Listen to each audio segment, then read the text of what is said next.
Before the Industrial Revolution, people manufactured at home with household tools and equipment made by themselves or from a local village. The Industrial Revolution was a series of changes catalyzed by improving technology. These changes include new social, economical, political, and industrial transformations. The United Kingdom's late 1700s is often credited as the beginning of this process. The first industries impacted by the Industrial Revolution include iron, coal, transportation, textiles, chemicals, and food processing. This was due to manufacturers looking towards alternative resources, introducing inventions that streamline new processes and additional essentials for a moving population with different needs than their previous workforces. Hi, my name is Hayden Leslie, and I got Chapter 11, Key Issue 2, Why are Site Factors and Situation Factors important?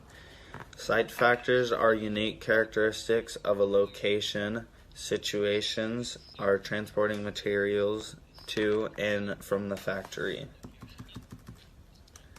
Another thing is bulk reducing industry. Those are inputs that weigh more than the final product. Factories are near inputs. And then we have non-metallic minerals, which are diamonds and building stones. Site factors, we have labor, which is the cost of workers, capital, which is money that is going throughout the industries, and then land is the cost and location of the land and where the industries will be producing the products to sell and market.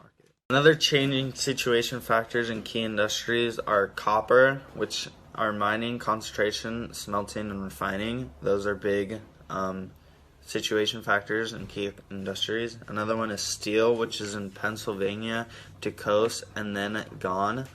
There are another motor vehicles. That's another big one, which are located in North America, Europe, and East Asia. There are different types of transportation, which are break point, and those are transport mode exchange.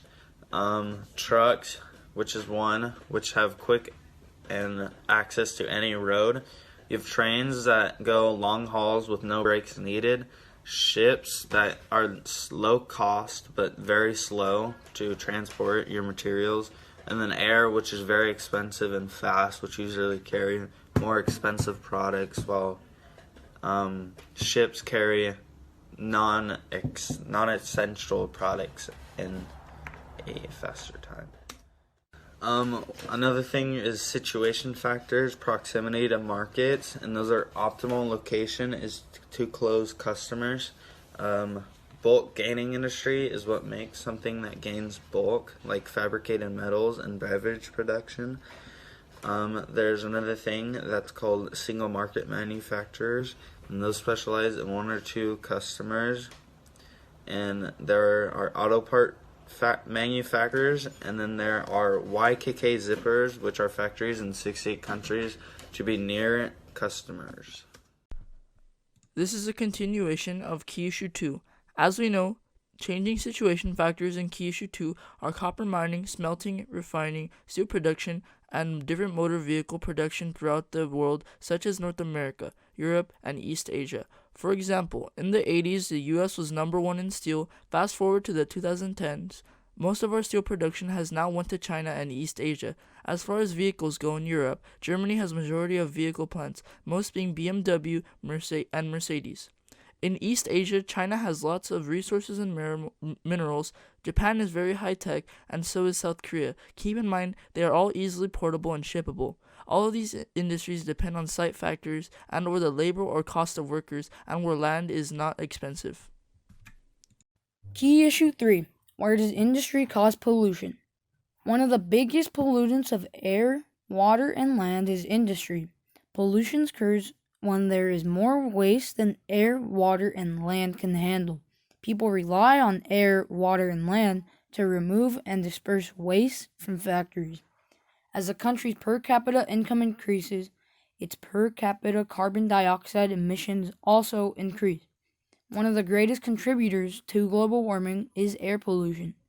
Large concentrations of polluted air can affect the health of people, animals, and plants. Air pollutants are generated from motor vehicles, factories, and power plants. At a global scale, air pollution can damage the atmosphere's ozone layer. The ozone layer is a region of Earth's stratosphere that absorbs most of the sun's ultraviolet radiation. At a regional scale, air pollution may damage a region's vegetation and water supply. Air pollution is very severe in urban areas where there are lots of motor vehicles. 3 components of urban air pollution are carbon monoxide, hydrocarbons, and particulates, which is smog from cars. Due to pollution, global warming has taken an effect all over the world. Burning of fossil fuels has also contributed to the increase of temperature. Global warming of only a few degrees can melt the polar ice sheets and raise the sea level by many meters. This could result to many cities being flooded. Global warming is also burning through the ozone layer. Damage to the ozone layer can cause skin cancer, damage to plants, and is disrupting food chains. Another type of pollution is solid waste pollution. 4 pounds of solid waste is generated daily per person. To dispose of these wastes, people dump them in sanitary landfills.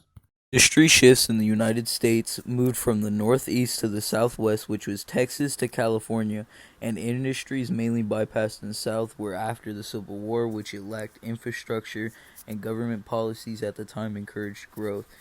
The Gulf Coast was one of the biggest industries for oil and gas, and the right-to-work laws that were passed curbed unions, therefore there were lower wages in the industry workforce. Manufacturing diffused from Western to Eastern Europe. The EU encouraged this to support convergence regions. Spain saw the largest growth of industry, specifically in cars. Poland, the Czech Republic, Hungary had the most growth in Eastern Europe. Emerging industrial regions where there was vertical integration, which is everything in one place, all controlled by one company. The new international divisions of labor, which was high-skilled jobs, remain in developed countries, but low skill is outsourced. So low-skilled jobs were outsourced, and outsourcing is the production by an independent supplier. For example, there could be a lot of outsourcing in places such as Mexico, so you get cheaper products with cheap labor on the side. And the Mexican-North American Free Trade Agreement means that trade barriers were eliminated, and plants in Mexico near the U.S. borders had lower wages, poor working conditions, but not as cheap as China and India, and most of the places in Mexico were losing those jobs too. Proximity to skilled labor was Fordist production, which is the mass production, not much skill needed.